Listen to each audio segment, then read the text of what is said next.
కడప జిల్లా బద్వేల్ మున్సిపాలిటీ పరిధిలోని స్థానిక మున్సిపల్ కార్యాలయంలో బుధవారం మున్సిపల్ చైర్మన్ రాజగోపాల్ రెడ్డి ఆధ్వర్యంలో మున్సిపల్ కౌన్సిల్ సమావేశం నిర్వహించారు। ఈ కార్యక్రమానికి బద్వేల్ ఎమ్మెల్యే డాక్టర్ సుధా హాజరయ్యారు। ఈ సందర్భంగా వారు మాట్లాడుతూ ఆమె దృష్టికి వచ్చిన పలు సమస్యలను సంబంధిత అధికారులకు వివరిస్తూ వాటి సమస్యలపై సానుకూలంగా స్పందించి ప్రత్యేక చర్యలు తీసుకోవాలని వారు పేర్కొన్నారు। మున్సిపల్ పరిధిలో నెలకొన్న ఆయా సమస్యలపై కూలంకషంగా చర్చించడం జరిగింది। ప్రధానంగా బద్వేల్ మున్సిపాలిటీలో పారిశుద్ధ్యంపైన ప్రత్యేక దృష్టి సారించాలని, రానున్నది వర్షాకాలం కావున పరిసరాలు పరిశుభ్రంగా ఉండేలా గట్టి చర్యలు తీసుకోవడం జరుగుతుందన్నారు।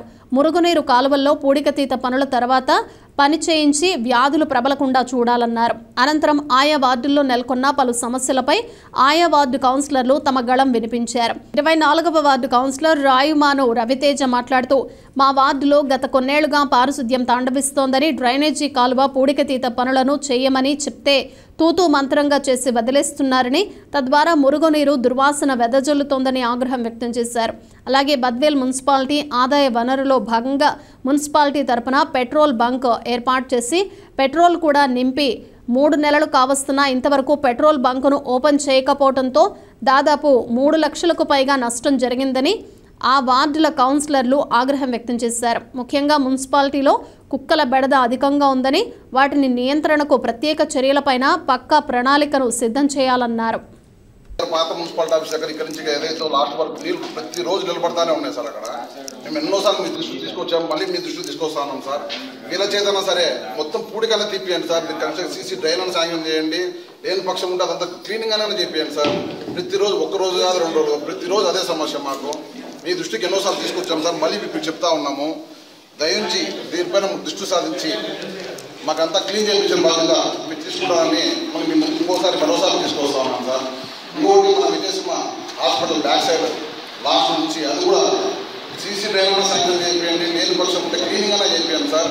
దానివల్ల చాలా మంది ఇబ్బంది పడుతూ ఉన్నారు। ఇది మరోసారి దృష్టిగా తీసుకొని చేపిస్తామని నేను ఆశిస్తా ఉన్నాను సార్।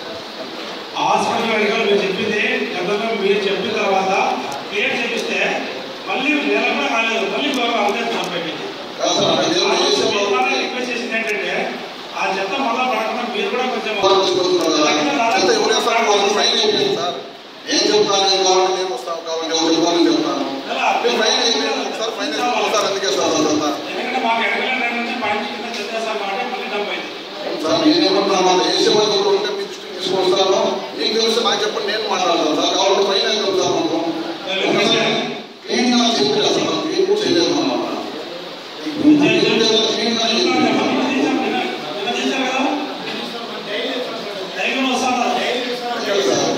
వస్తారు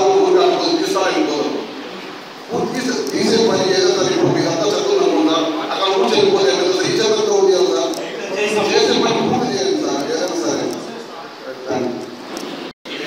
ఎవ్రీ టైం మనము ఒక డేటా లాగా ఒకటి పెట్టుకొని లాస్ట్ టైం ఎన్ని అడ్రస్ చేసాం, ఎన్ని చేయగలిగాం, కొన్ని పెద్ద ఉంటాయి ఫైనాన్షియల్వి కాకుండా కొన్ని చిన్న చిన్నవి సభ్యులు అడిగి ఉంటారు, అవైనా మనం అడ్రస్ చేసామా లేదా అన్నది ఒక క్లారిటీ లేకపోతే రోజు వస్తుంటాం, మీటింగ్ అయిపోతుంది వెళ్ళిపోతుంది।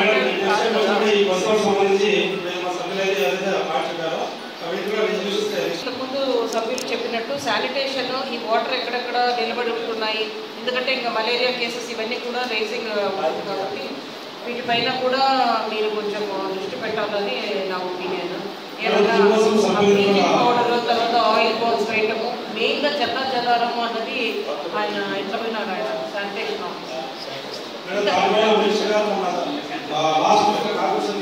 అలాగే గార్బేజ్ డంప్ సైట్స్ కానీ ఇలాంటివి అన్ని ఐడెంటిఫై చేసుకుంటాడు అలా ఉండడము, ఈ గార్బేజ్ డంప్ సైట్స్ అన్ని క్లియర్ చేసి మళ్ళీ చెత్త రాకుండా చూడడము, మరొక పాయింట్స్ ఎప్పటికప్పుడు క్లియర్ చేసుకోవడం ఈరోజు జరుగుతున్నాయి। అలాగే మనకు డ్రైవింగ్ మీటింగ్ అనేది రిజిస్ట్రేషన్ అనేది మాకు దాదాపు 50 లక్షలు మనం శాంక్షన్ చేశారు।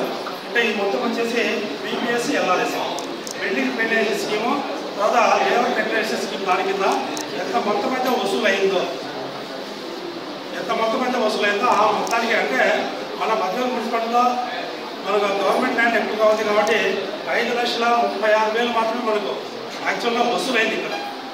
అంటే డీకేటీ పట్టలేదు వల్ల మనము బిల్డింగ్ ప్లాన్లో ఆమోదం చేయలేకపోయాము, కానీ 5 లక్షల రూపాయలు అయితే ఆ మొత్తాన్ని మీరు ఖర్చు చేసుకుంటూ 50 లక్షలు ఇచ్చారు కాబట్టి దాంట్లో అదనంగా ఏదైతే ఉందో దాంట్లో మీరు ఖర్చు చేసుకుంటూ డీసీ ఖచ్చితంగా చేయండి। టైలెంట్ పాయింట్ వరకు సీఎం చెప్పారో ఆ ప్రాసెస్ జరుగుతుంది. ఎలక్ట్రిసిటీకి ఏదేదైతే జీజీఎంపీలో పెట్టామో అదంతా కూడా పెండింగ్ ఉంది. అయితే నేను అడిగేది ఏంటంటే మన మున్సిపాలిటీలో ఎలక్ట్రిసిటీకి వర్క్ ఎగ్జిక్యూట్ అయిందా,